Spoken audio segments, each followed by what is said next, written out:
بسم اللہ الرحمن الرحیم الحمدللہ والصلاة والسلام علی رسول اللہ اما بعد۔ ناظرین کرام، وطر کے حوالے سے بہت سارے مسائل اور مختلف قسم کی اختلافی روایات اس وقت سوشل میڈیا کے اوپر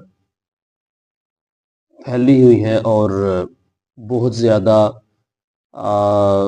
مسائل امت مسلمہ کے اندر کریٹ کرنے کا سبب بن رہی ہیں۔ ابھی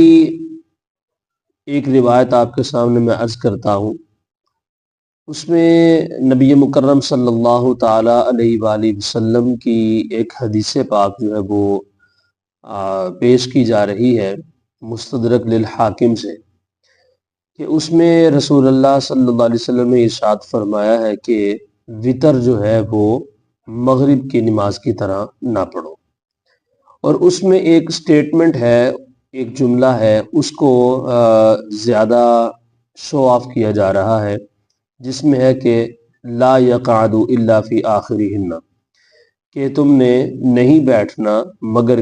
ان وطر کی رکعت کے آخر میں۔ یعنی کہ اس سے مراد یہ ہوا کہ اگر کوئی بندہ 3 رکعت وطر پڑھ رہا ہے تو ان 3 رکعات کے اندر 2 کے بعد قعدہ نہیں کرے گا، اور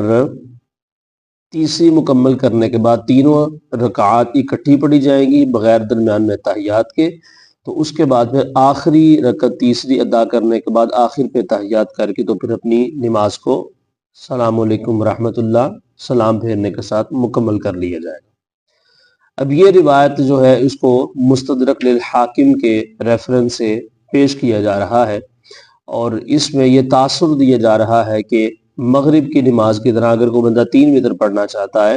تو ان 3 وطروں کو مغرب کی نماز کی طرح ادا نہیں کیا جائے گا، بلکہ 3 ہی پڑھے جائیں گے، لیکن ایک سلام کے ساتھ پڑھے جائیں گے اور ایک ہی اتحیات کے ساتھ پڑھے جائیں گے۔ اب سوال یہاں پہ یہ پیدا ہوتا ہے کہ اس میں کس قدر سچائی ہے، اور اس کے حوالے سے علماء کرام اور محدثین نے اس کے بارے میں کیا بیان کیا ہے۔ تو اس کا میں جواب آپ کے سامنے عرض کرتا ہوں کہ وطر سب سے پہلی بات تو یہ ہے کہ 2 رکعات کے اوپر آیا اتحیات بیٹھا جائے گا کہ نہیں بیٹھا جائے گا۔ اس میں یہ بات ہمیشہ یاد رکھیں کہ نبی مکرم صلی اللہ تعالی علیہ وآلہ وسلم سے کوئی بھی ایسی نماز ثابت نہیں ہے کہ آپ نے 2 سے زائد رکعات کو پڑھا ہو اور ان کے درمیان اتحیات نہ کیا ہو۔ یعنی کہ ہمیشہ رسول کریم صلی اللہ تعالی علیہ وآلہ وسلم کا جو معمول ہے اور حضور کی سنت مبارکہ ہے وہ یہی تھی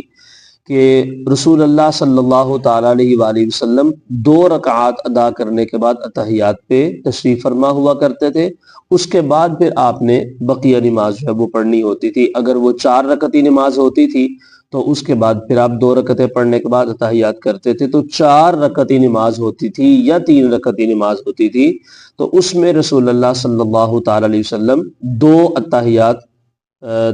جو ہے وہ فرمایا کرتے تھے، ایک اتحیات 2 رکعت کے بعد اور دوسرا اتحیات نماز کے آخر میں۔ اب یہاں پہ یہ بات آ جاتی ہے کہ اب اس حدیث پاک کا ہم کیا کریں گے؟ تو اس حدیث پاک میں دیکھیں، کوئی بھی بات پکڑ کے تو اس کو معاشرے کے اندر یوں ہی نہیں پھینک دینا چاہیے کہ سارے کا سارا علمی اثاثہ اور اکابرین امت کے جو معمولات ہیں وہ سارے کے سارے رد چلے جائیں اور ان کی خدمات اور مہربانیاں جو ہیں وہ پانی پانی ہو جائے۔ ایسا نہیں ہونا چاہیے۔ دیکھیں، ہر چیز کا کوئی نہ کوئی اسلوب ہوتا ہے، کوئی نہ کوئی طریقہ ہوتا ہے۔ کسی بھی روایت اور حدیث کو سمجھنے کے لیے اس کی سند کا سمجھنا بہت زیادہ ضروری ہے۔ سند کہتے ہیں کہ ایسا واسطہ کہ جس وائے سے یا جس وے سے، جس راستے سے وہ روایت ہم تک پہنچی ہے، وہ جتنے بھی افراد اس کو بیان کرنے والے ہیں وہ ان تمام کا آپس میں کیا، ان کا جو ہے وہ لیول کیا تھا اور معاشرے کے اندر ان کی جو ہے وہ علمی قابلیت کیا تھی۔ اب جب ہم اس حدیث کی تھوڑی سی چھان بین کی طرف جاتے ہیں، اس علم کو علم جرح و تعدیل کہتے ہیں یا علم اسماء الرجال کہتے ہیں، کہ جو حدیث پاک سے قبل جو ایک سند ہوتی ہے، اس سند کے اندر موجود جتنی بھی شخصیات اور افراد ہوتے ہیں ان کے اوپر جو ایک ایک بندے پر جو بحث ہوتی ہے، جرح ہوتی ہے، اس کو یا تو علم اسماء الرجال کہتے ہیں یا پھر علم جرح و تعدیل کہتے ہیں۔ انہی کی وجہ سے پھر حدیث پاک روایت کے اوپر حکم لگتا ہے کہ آیا اس روایت کو ہم کس کھاتے کے اندر ڈالیں گے اور اس کو عمل کیا جائے گا اس کے اوپر، یا اس کو رد کر دیا جائے گا۔ تو اب جس وقت ہم نے اس حدیث پاک کو دیکھا تو اس میں جو ہے وہ ایک راوی ہے ابان بن عطا۔ اب ابان بن عطا جو ہے اس کے بارے میں محدثین کا یہ مطلب کہ رائے ہے ان کی کہ ابان بن عطا جو تھا اس کو صحو ہو جایا کرتا تھا، اور یہ اپنی طرف سے الفاظ مدلس بھی تھا اور اس کو غلطی بھی لگ جاتی تھی اور اپنی طرف سے الفاظ کو حدیث پاک کے اندر ایڈ کرنے کی کوشش کرتا تھا۔ تو اس کی جو روایت ہے، اس کی روایت کے اندر لا یقعد الا فی آخرہن کی روایت کے الفاظ موجود ہیں کہ تم نے 3 رکعت جب وتر پڑھنے ہیں تو ان کے آخر پہ تم نے تحیات کرنا ہے، درمیان میں تحیات نہیں کرنا۔ جبکہ اس کے جو ساتھ والے یا اس کے جو علاوہ محدثین ہیں جو اس کے ساتھ ہم اثر ہیں اور اس کے ساتھ پڑھنے والے تھے، ان سب کی روایات کے اندر جو الفاظ موجود ہیں وہ یہ ہے لا یسلم الا فی آخرہن، کہ تم نے وتر کے درمیان سلام نہیں پھیرنا بلکہ اس کے آخر پہ سلام پھیرنا ہے۔ تو ابان بن عطا کی جو روایت ہے اس کے اندر یہ صحب ہونے کی بنیاد کے اوپر اس کو جو ہے وہ رد کیا جائے گا، اور اس کے جو بقیہ دیکھیں ہمیشہ جب روایت کے مقابلے کے اندر دوسری روایت اس کے مختلف الفاظ والی آ جاتی ہے اور پھر اس سے اخذ ہونے والے مسائل کے اندر بھی اختلاف اس قدر ہو کہ رسول کریم صلی اللہ علیہ وسلم کے دین کے اندر، حضور کی شریعت کے اندر تحریف ہو رہی ہو، تبدیل ہو رہی ہو، تو جس روایت کی وجہ سے اصول بدل رہا ہوتا ہے اس روایت کو رد کر دیا جاتا ہے، اور جس روایت کی وجہ سے اصول باقی رہ رہا ہوتا ہے اس روایت کو قبول کر لیا جاتا ہے۔ اب اگر ہم دیکھتے ہیں لا یقعد الا فی آخرہن والی روایت کو، تو حضور علیہ السلام کو جو معمول مبارک تھا کہ حضور 2 رکعات کے بعد تحیات تشریف فرمایا کرتے تھے، وہ پھر ختم ہو جائے گا، اور اس طرح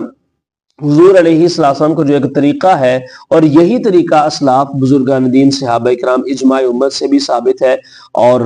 باقی سارے معاملات سے بھی یہ طریقہ ثابت ہے، وہ رد ہو جائے گا۔ لیکن ہم اس کو رد نہیں کریں گے، کیوں؟ اس کی وجہ یہ ہے کہ ایک تو اس کا شریعت کے عمل کے خلاف یہ بات آ رہی ہے، اور دوسرا یہ ہے کہ اس کے مقابل دوسرے الفاظ والی روایت موجود ہے کہ جس کے اندر یہ الفاظ ہیں کہ لا یسلم الا فی آخرہن، کہ تم نے سلام نہیں پھیرنا مگر نماز کے آخر میں۔ تو ثابت یہ ہوا کہ یہ جو روایت ہے ابان بن عطا علی کے جس کے اندر یہ ہے کہ لا یقعد الا فی آخرہن، یہ غلط ہے، اس کو تسلیم نہیں کیا جائے گا، اور جو دوسری ہے لا یسلم الا فی آخرہن اس کو قبول کر لیا جائے گا اور اسی کے اوپر عمل کیا جائے گا۔ اب یہاں پہ سوال یہ پیدا ہوتا ہے کہ یہ روایت ذکر کس نے کی ہے؟ تو مزے کی بات یہ ہے کہ جس محدث نے ابن حجر اس کو مطلب ان کا نام ذکر کیا گیا ہے کہ ابن حجر نے ہی لا یقعد الا فی آخرہن والی روایت کو بھی ذکر کیا ہے، اور ابن حجر نے ہی لا یسلم الا فی آخرہن والی روایت کو بھی ذکر کیا۔ اب یہاں پہ یہ ذکر کتنی عجیب سی بات ہے کہ ایک محدث دونوں روایات کو ذکر کر رہا ہے۔ اب محدث نے تو اپنی طرف سے انصاف کیا کہ جو علم اس تک پہنچا ہے اس نے وہ ایز اٹ از علم جو ہے وہ آگے امت کی طرف ڈیلیور کر دیا ہے۔ اب آگے جو بزرگان دین اس علم کے سمجھنے والے تھے انہوں نے پھر اس کو جو ہے وہ آگے سے انصاف کیا کہ لا یقعد الا فی آخرہن والی روایت ابان بن عطا کی ہے جو کہ غلط ہے، اور لا یسلم الا فی آخرہن ابان بن عطا کے ہی ہم اثر اور اس کے فیلوز اور اس کے زمانے کے اندر رہنے والے جو محدثین جن سے جو اکٹھے علم حاصل کرتے رہے ہیں ان کی روایت کے اندر لا یسلم الا فی آخرہن ہے، لہذا وہ جو جمہور ہیں ان کی روایت کو قبول کیا جائے گا، اور ابان بن عطا کی جو منفرد روایت ہے خبر واحد ہے اس کو رد کر دیا جائے گا اور اس کے اوپر عمل نہیں کیا جائے گا۔ لہٰذا 2 رکعت کے بعد اتحیات ہوگا، اور تیسری رکعت جو ہے وہ مکمل کرنے کے بعد 2 اتحیات کے ساتھ وتر کی نماز کو مکمل کیا جائے گا۔ السلام علیکم ورحمۃ اللہ تعالی وبرکاتہ۔